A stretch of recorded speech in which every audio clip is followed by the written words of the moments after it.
Hello दोस्तों, नमस्ते, प्रणाम। मैं पूजा तिवारी आपके अपने यूट्यूब चैनल पूजा तिवारी अवधी गीत पर स्वागत करती हूँ। दोस्तों, आज हम आप लोगों के लिए एक अवसान माता गीत लेकर आए हैं। आप लोग वीडियो को लास्ट तक देखिए। पसंद आए तो लाइक, सब्सक्राइब, शेयर और कमेंट जरूर कीजिएगा।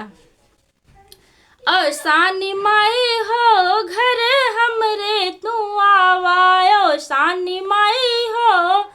घर हमरे तू आवा, घरवा तू आवा माई मनसा पुरावा, घरवा तू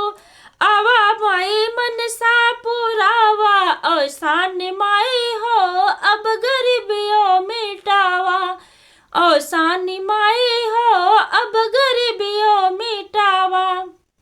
अवसान माई हो घर हमरे तू आवा, अवसान माई हो घर हमरे तू आवा,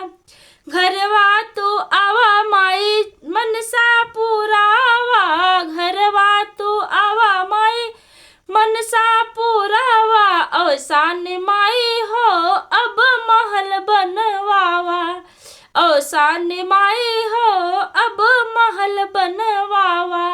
अवसान माई हो घर हमरे तू आवा, अवसान माई हो घर हमरे तू आवा, घरवा तू आवा माई मनसा पुरावा, घरवा तू आवा माई मनसा पुरावा, अवसान माई हो बाझन नौ मिटावा, अवसान माई हो